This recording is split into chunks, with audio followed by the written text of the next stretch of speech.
It was 1922, and 24-year-old Molly Maggia was very sick. Her teeth were falling out. Doctors described the teeth that came out as appearing to be moth-eaten. Her jaw, her lips, her mouth was described as one big abscess. Doctors were at a loss to explain what was going on. As her joints were swollen and ached, they prescribed aspirin for rheumatism. A dentist who was trying to diagnose the problem found out to his horror that the jawbone was so soft that it would give way simply by pushing on it. He was able to remove it not by any kind of surgery other than reaching in with his fingers and pulling it out. She died September 12th, 1922, 5 years after she had taken a job in a factory that painted luminous dials on clocks using radium.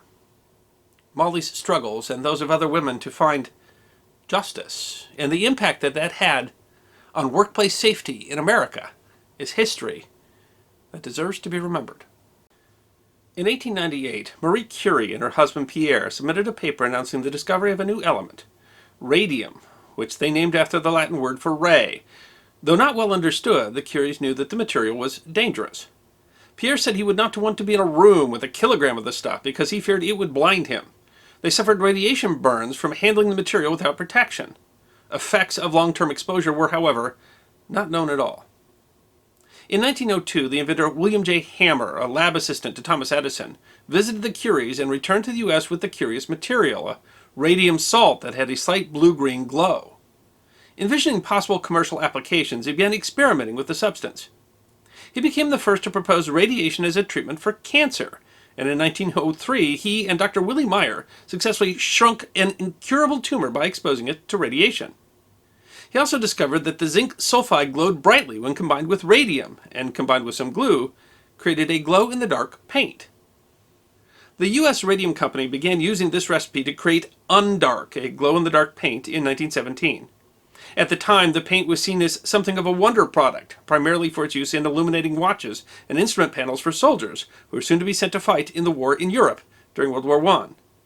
The United States would eventually send 2.8 million service members overseas, so women took up many of the jobs to contribute to the war effort. Watch dial painting was one of the best jobs available to women at the time, and it was perfect for young girls and girls with small hands. It was skilled, paid well, and according to supervisors, the radium was in such minute quantities that it was absolutely harmless. To do the detailed work necessary to paint the tiny watch dials, the supervisors encouraged the girls working in their factories to run the brush between their lips to keep the tip sharp, what they called the lip, dip, and paint routine. In fact, radium was widely believed to be beneficial to humans in tiny doses. Radium was infused into all kinds of products, including toothpaste, butter, makeup, water, and even underwear. One ad bragged their radium product could cure asthma, among other ailments, with no medicine, no drugs, just a light, small, comfortable, inexpensive radioactive pad worn on the back by day and over the stomach at night. Newspapers applauded the element, saying it could add a full decade to the human span. Management at the U.S. Radium Company would wear protective gear when they worked with the paint, and sometimes they would refuse to even buy their own product. But they left the women that worked for them in the dark. The factories were full of radioactive dust that would get into the lungs. The women, unaware that the product was dangerous, would sometimes paint their teeth at the end of the day so that when they bit their boyfriends at night, their mouths would glow.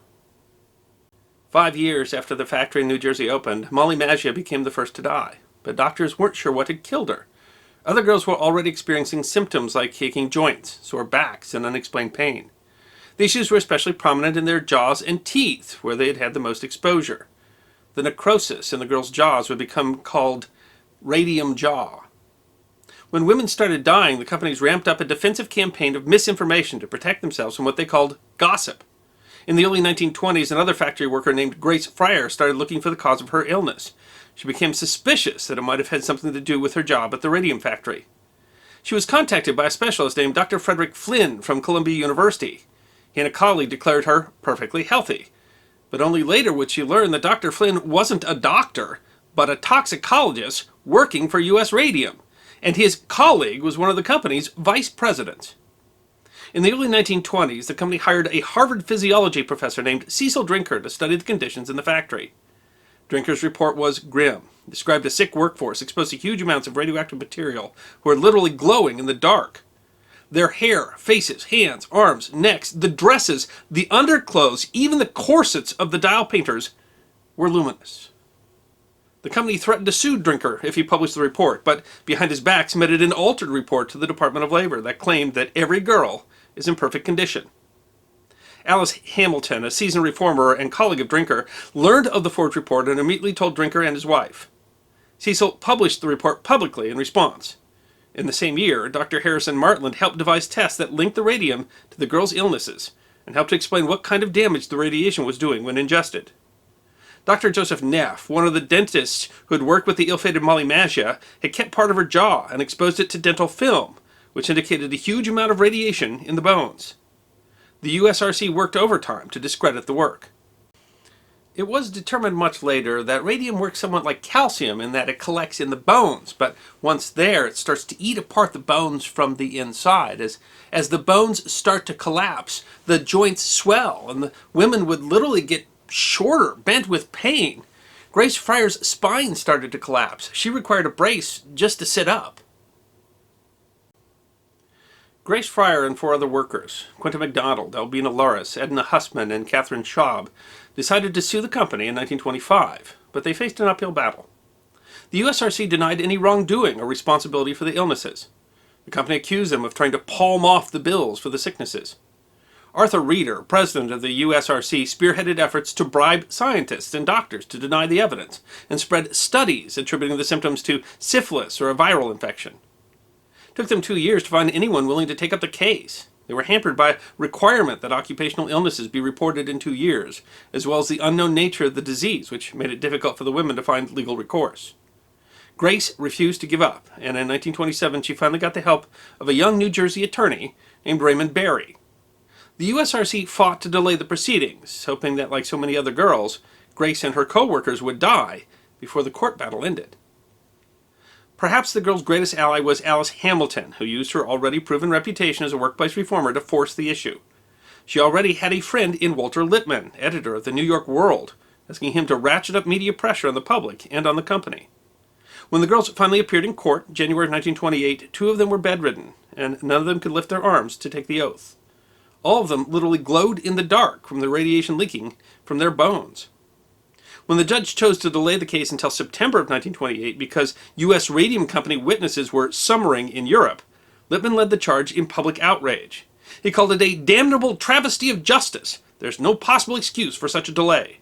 The women are dying. If ever a case called for prompt adjudication, it is the case of 5 crippled women who are fighting for a few miserable dollars to ease their last days on Earth. The court caved and set the date for mid-June. But before the trial was set to resume, a federal judge stepped in and offered to mediate, despite the fact that that judge was a stockholder in the U.S. Radium Corporation. The girls had asked for $25,000 apiece, but they settled for $10,000, or the equivalent of about $140,000 today each, as well as a yearly stipend, and that the company would take up the cost of their medical bills. But in Ottawa, Illinois, girls were still being poisoned in similar factories, and the companies were up to their usual tricks. They insisted that their factories were safe as they used a different type of radium. Catherine Wolfe, one of the workers there, recalled that when they heard about the lawsuits in New Jersey, the girls became wild. The chill of fear was so depressing we could scarcely work. They didn't get to court until 1938, and Catherine gave testimony from her deathbed. The girls in Ottawa faced incredible pressure to drop their suit as it threatened some of the few jobs available during the Great Depression. The victims in Ottawa did have one advantage, however, in that Illinois was one of the first states to adopt a workers' compensation law, and were thus able to appeal to the Illinois Industrial Commission, which ruled in their favor in 1938. It's not really clear how many women died of radiation poisoning. There were as many as 4,000 women who worked in these factories, some as young as 14 years old. In 1938, the Food and Drug Administration banned the packaging of products that included radium. And in 1939, the U.S. Supreme Court denied the last appeal and had the women's death certificates changed to reflect the fact that they had died of radiation poisoning.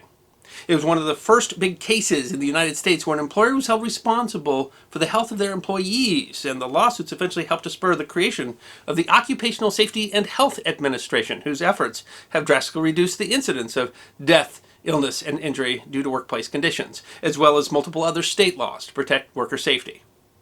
As she fought the company, Grace Fryer said, "It's not for myself that I care.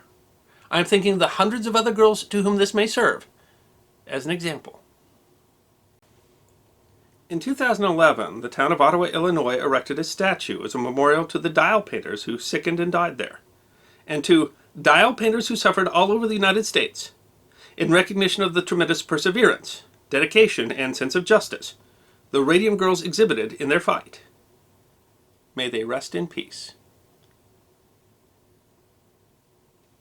I hope you enjoyed this episode of The History Guy, short snippets of forgotten history between 10 and 15 minutes long. And if you did enjoy, please go ahead and click that thumbs up button. If you have any questions or comments or suggestions for future episodes, please write those in the comment section. I will be happy to personally respond. Be sure to follow The History Guy on Facebook, Instagram, Twitter, and check out our merchandise on teespring.com. And if you'd like more episodes on forgotten history, all you need to do is subscribe.